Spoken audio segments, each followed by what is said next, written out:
చేసుకుంటూ పోతే రానున్న కాలంలో ప్రజలే నీకు బుద్ధి చెప్తారు. ప్రజలే నేనేంటో ప్రజలకి తెలుసు. నా మనస్ఫూర్తిగా నేను 2007లోనే నేను మైనింగ్ చేసేవాడిని.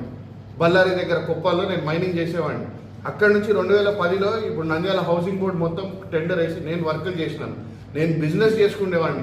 2012 నుంచి నాకు రాజకీయాల మీద ఆసక్తి ఉండడంతో నేను ఇక్కడికి రావడము, ఇక్కడ రాజకీయంగా నేను తిరగడము, నేను చేస్తానని ఒప్పుకోవడము, మా ఫాదర్తో కమిట్ అయిన తర్వాత నేను ఆస్తులు అమ్ముకొని ఈరోజు ఇక్కడ ఖర్చు పెడుతున్నాను రా. కావాలంటే నీకు డాక్యుమెంట్స్ పంపిస్తా, చదువుకో. నీకు చదువు వస్తే చూసుకో డాక్యుమెంట్స్. 2016లో మేడ్చల్లో 16 ఎకరాల పొలం అమ్మి నేను ఈ ఇండ్లు ఇవన్నీ కొనడం జరిగింది. 2016లో నేను ఎమ్మెల్యే కాలనీలో నా సొంత ఇల్లు అమ్ముకొని నేను ఆళ్ళగడ్డలో ఎలక్షన్ చేయడానికి ముందరకు రావడం జరిగింది. ఇవన్నీ కూడా డాక్యుమెంట్లు ఉన్నాయి. నేను ఏ సంవత్సరం అమ్మినా, ఏ సంవత్సరం ఏం కొన్నా అనేది, ఎవరి దగ్గర కొన్నా అనేది. 200 ఎకరాలు అంటున్నావు కదా, దాంట్లో ఒక్కడిని పిలుచుకొచ్చి 5,000కి నన్ను బెదిరించి రాయించుకున్నాడు, లేదా 10,000కి నన్ను 10 లక్షలకు బెదిరించి రాయించుకున్నాను.